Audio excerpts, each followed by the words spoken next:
నమస్తే, welcome to I news.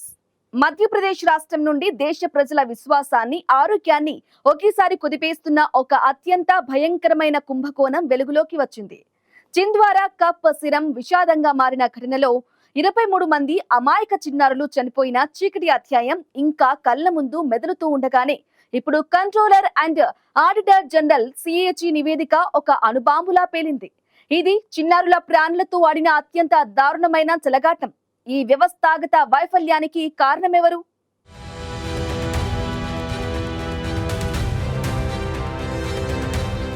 ప్రభుత్వ ఆసుపత్రులు మరణ గుహాలుగా మారుతున్నాయా?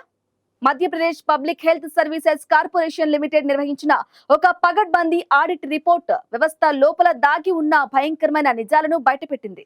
2017 నుండి 2022 వరకు ఈ కార్పొరేషన్ 1.76 కోట్లకు పైగా విలువైన నిషేధిత స్థిర డోస్ కాంబినేషన్ FDC మందులను కొనుగోలు చేసింది. డ్రగ్స్ అండ్ కాస్మెటిక్ చట్టం కింద నిషేధించబడిన 518 డ్రగ్స్ జాబితాలో ఉన్న మందులను సైతం వదలకుండా కొని పారేశారు. నివేదికలో ప్రస్తావించిన కాలేయం, ప్రేగులపై ప్రభావం చూపే ప్రమాదకర మందుల ఉదాహరణను చూస్తే గుండె జారిపోతుంది. మెట్రోనిడాజోల్, నారోఫోక్సిక్ కాంబినేషన్ 2016లోనే నిషేధం ఉన్నా ఆ తరువాత కూడా కొనుగోలు చేశారు. ఇజ్రాయిసిన్, సైఫిజీ నిషేధం ఉన్నప్పటికీ 2020 వరకు కూడా కొనుగోలు కొనసాగాయి. నిషేధంపై న్యాయపరమైన అంశం ఏమాత్రం అస్పష్టంగా లేదు. 2017 డిసెంబర్లో దేశ అత్యున్నత న్యాయస్థానం సుప్రీంకోర్టు కూడా ఈ నిషేధాన్ని సమర్థించింది.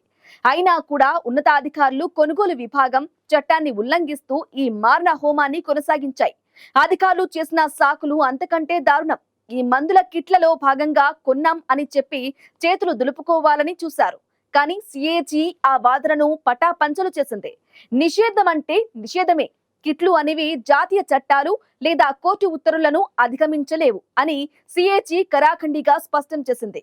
చింద్వార్లో 23 మంది చిన్నారుల మృతికి ఈ కోట్లాది రూపాయల నిషేధిత మందుల కొనుగోలుకు సంబంధం లేదని చెప్పడానికి వీల్లేదు. ఈ కుంభకోణంపై కేవలం ఆడిట్ కాకుండా నరహత్య కేసు నమోదు చేయాలి. ప్రజల ప్రాణాలను ఫలంగా పెట్టిన అధికారుల పట్ల ప్రభుత్వం ఏ విధంగా కఠిన చర్యలు తీసుకుంటుందో వేచి చూడాలి.